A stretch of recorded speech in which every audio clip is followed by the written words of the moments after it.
Welcome to another edition of the Business Personal Podcast, where we bring you closer to the people you do business with and share great entrepreneurial stories out there. And we have a really good one here for you today. It's with John Merideth. He's the owner and operator of Champagne Chocolates, and he's going to talk all about how he turned his hobby into a business. And I know there's probably a lot of you aspiring to do that at some point, so you can get some inspiration from John. So, John, first of all, thanks for joining us. Ryan, thank you for having me and allowing us to have this podcast. I'm extremely excited.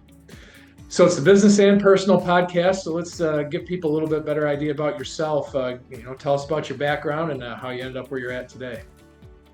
Yeah, my college began at Fair State University, where I was seeking to be a professional golf management student and did graduate in that program, which gave me great entrepreneurial background. I did not pursue the golf business, so I went and did some different businesses. Most of my business experience came from outside sales in the medical device industry. I spent 20 years of my life in pharmaceutical/medical device, and my last stint was a craniomaxillofacial / chest wall reconstruction operating room rep in 31 hospitals here in southeastern Michigan. Being an entrepreneur on your own, though, and just a device rep, you are your own business owner in essence, even though you're working for a company. So from college, we were groomed to be our own business owners. And through that 25, 30 years of corporate device jobs and other sales positions led me into going, this is the time I need to become my own business operator. And it was right after COVID, I really started looking at that, when things in medicine weren't for sure. So this was definitely something that I had been groomed for from college, and it was time to take the leap and be my own boss and have my own type of mentality where I didn't have to go up the chain to ask for permission to do things. Yeah, I think it's pretty safe to invest your future into chocolate. I don't think there's ever going to be a demand go away for that. So, and it's also a passion of yours. So just kind of give our viewers and listeners an idea of when you knew it was time to just take that hobby and go full force with it, because I think there's a lot of people that are sitting on that fence and would love to make that leap. And sometimes it's hard to figure out when to do it. When was it for you that you knew it was time? I knew it was time right after COVID. I had seen where other colleagues and peers had been struggling to find where they were going to take their career and their respective businesses or positions. And after everything settled and the dust settled, it was a no-brainer for me to say, okay, the markets are back to where I can judge them. Things are a little bit more of where we can predict things. And the uncertainty in the positions that I was in was up in the air. We had no clue where they were going to go, if they were going to be relevant down in the future, were going to be replaced. So it was a very easy decision with all of the data that we had taken after COVID and during COVID, and said, listen, this is time to start our own business. And in essence, being the owner operator, starting our own pension. Because that's really and truly what you look at when you buy your own small mom and pop or small business, is that as an owner operator, we're here not only working it, but we're here to create a pension. And those were a lot of uncertainties where I was at in other positions. So I said, you know what? It's time to control the boat myself, paddle down the river. And if I fail, I have myself to blame. And if I succeed, I have myself to give praise to. And it was a leap that was scary. And I would hope that everyone feels that, before a game, that pit in your stomach and scared. If you don't feel that, I believe that you might not be prepared for this, because every day owning a small business is a hurdle. It's very rewarding, but you have to go in there knowing that things aren't always going to go the way you want, and you're out on the ledge yourself to make sure that those things go. You can't call someone up, have a check written. You can't have another department advertising or anything. You're there for you. So once you make those decisions that you're prepared to take full responsibility for your own business and your own practices in business, it's a great time to start a small business in this economy that we're in and country that we're in.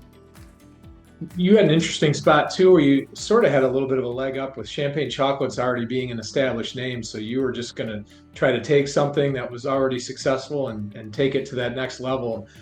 As you entered into that, how did you make the decisions between which nostalgia to keep in place and which processes needed to change to stay relevant going forward? Those were a very easy decision as far as when we were looking for a business to buy. We went with a business plan of we wanted to not start from scratch. We wanted to start with an established brand. Our team and our business plan, we're just geared better for that. We're not saying that it's wrong to go the other way. For us, it was better to start with an established brand that had SKUs, that had recipes, that had business, that had advertisement, and had established itself in the market. Why did we want that? For us, that's where our expertise is in growing a brand that already exists with our team. My background, of course, is in that from what I just said from the medical devices, is to take a brand, and I was with companies that would buy other medical companies, sort of what we just did, establish brands, once they had got clearance for their respective products. And then we would take a large, huge sales force and strengthen that brand. So my expertise is in doing what we did without changing anything if we don't have to. And when I say anything that we don't have to, of course, I'm not talking like websites, internet, things that need to be, POS system. I'm talking about how the consumer views the brand and what the recipes are that we're delivering.